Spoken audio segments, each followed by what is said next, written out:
Hello everyone, SageMode here with my first video that I'm going to upload onto YouTube. Well, apart from my introduction one, but this is my first proper video. So, the aim of this video is to explain to people who might not know about Warriors the Fury spec, which is the one I play at mainly at the moment. I like it, it's a good spec, it's good fun, I have a lot more versatility, partly because of Cataclysm, partly because of how the class is, and yeah, I'll get straight into it. So, the first spell you get is Bloodthirst. That's your basic cookie cutter damage spell.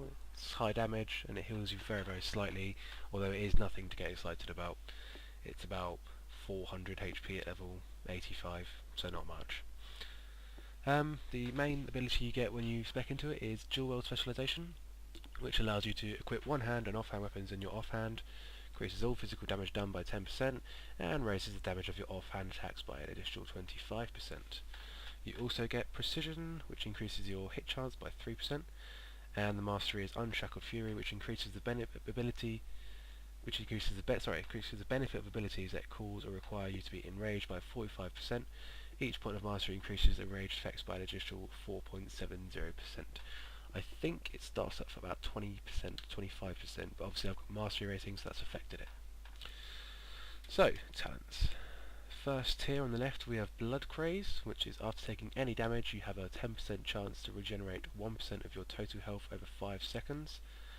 And then Battle Trance, your Bloodthirst, Mortal Strike and Shield Slam hits have a 15% chance to make your next special attack that costs more than 5 rage consume no rage. That's good for PvE. I take that because it's awesome. You can get a Bloodthirst for 5 rage. I like playing with that. The next one across is Cruelty. That increases the critical strike chance of Bloodthirst, Mortal Strike and Shield Slam by 10%. Cookie cutter. If you don't get that, you're an idiot. Quickly back to Blood Craze. That's more of a PvP talent. I don't do PvP as much. I'm more of a PvEer. That's very good in PvP. It's limited use in PvE, but you shouldn't really be taking damage as a DPS. If you are, and if the boss mechanics say that you shouldn't, and you are, you're just being silly. On to the next tier, we have Executioner, which your execute hits have a 100% chance to increase your melee attack speed by 5% for 9 seconds. Its effect stacks up to 5 times. This is awesome. At the end of a boss fight, if it's a nuke boss where you have about 30 seconds to kill him, the last 20%, this is awesome because your DPS will shoot up. 25% increase attack speed when you're spamming execute as it is means more rage, more damage, more executes. Standard. Get that. Next one across we have Booming Voice, which reduces the cooldown of your battle shout and commanding shout by 30 seconds and causes those abilities to generate 10 additional rage. Awesome. Every 30 seconds you get 10 rage. Nothing wrong with that at all.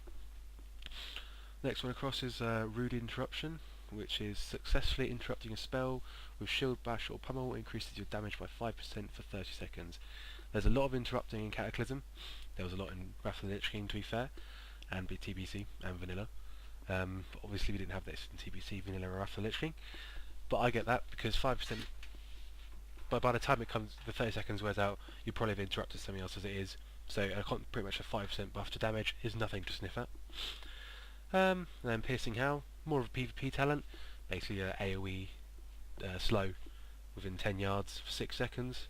Good for PvP. Limited use in PvE, perhaps to control ads, maybe a CC mob escape so you want to stop it running so fast, but I personally don't need to worry about that. The third tree down is Flurry, increases your attack speed by 25% for your next 3 swings after dealing a melee critical strike. Awesome, basic, standard, get it. It's a DPS buff, what can you say? Death Wish, your typical cooldown, really nice actually. When activated, you become enraged, increasing your physical damage by 29%, but increasing all damage taken by 0%. That should be 20%, but I've got a glyph that reduces it to 0%. I'll come on to that later.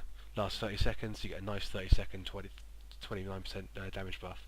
It should be 20%, but because obviously mastery rating, it's 29%, so that goes up with mastery rating. Next one across is Enrage, which melee hits have a 9% chance to enrage you, giving you a 14% damage bonus for 9 seconds.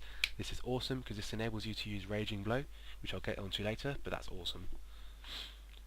Next one down is Die by the Sword, increases your parry chance by 100% for 4 secs whenever you are brought to 20% health or less.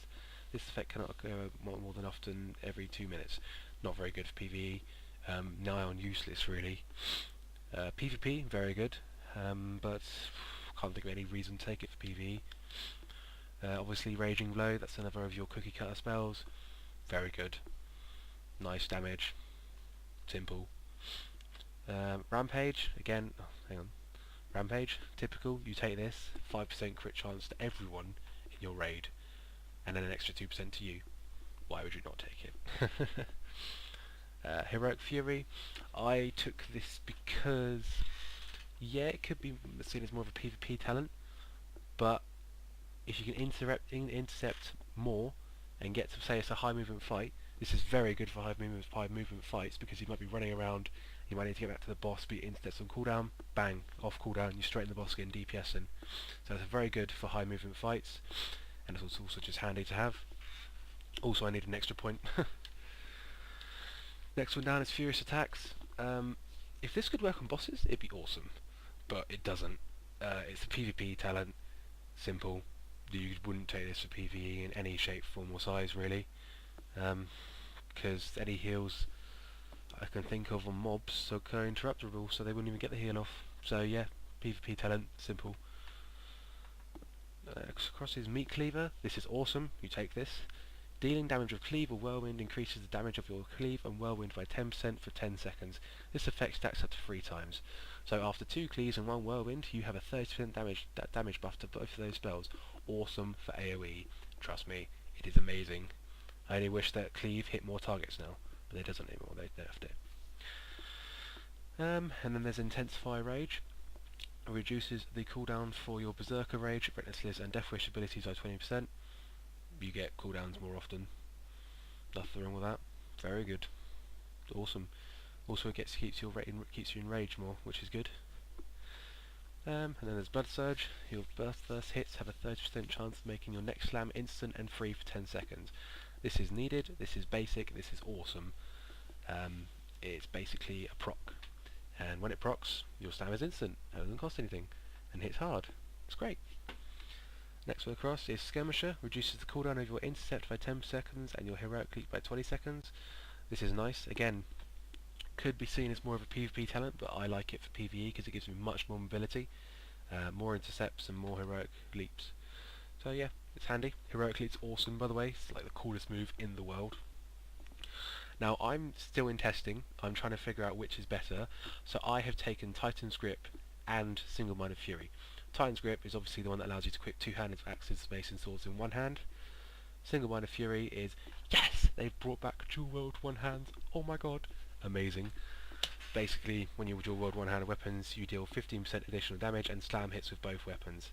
Now, normally, you might choose, it depends how you are, you might choose either one. I've taken both because I'm still testing, trying to figure out which is better for, obviously, what gives me more DPS. So yeah. And then after that you've got an extra 9 points, I believe. 1, 2, 3, 4, 5, 6, 7, 8. Yep, 9 points to spend in the other trees, as you so desire. Now, the only furthest you can go down, really, is either 4 in the second tier of one tree, or you can split them up a bit. Seeing there's nothing I really want in the second of the bottom, second row of the protection tree, and the only one I want from the first row is Insight, which increases the critical strike chance of your heroic strike by 15%, gives your heroic strike criticals a 100% chance to cause the next heroic strike to be a critical strike. Is nice, because you use heroic strike a lot. I've just stuck 3 points in there. Then I've gone across to the arms tree with War Academy, increases damage of heroic strike, cleave, victory rush and slam by 15%. 15% damage is nothing to sniff at. I've also taken this, Field Dressing, mainly for the Enrage Regeneration, which is this spell down here. Nice little spell. You generate 52% of your total health for 10 seconds. It's awesome, it's nice, it's handy. That obviously gives a 6% buff to it. No, sorry, 20% buff to it, and you also take 6% more healing, a lot easier on the healers. It's useful, trust me. I didn't want to take Blitz because you don't use charge as a Fury Warrior. Well, you can do, but obviously it's a pain. You have to switch stances and you lose all this rage, and seeing as I'm rage stars as it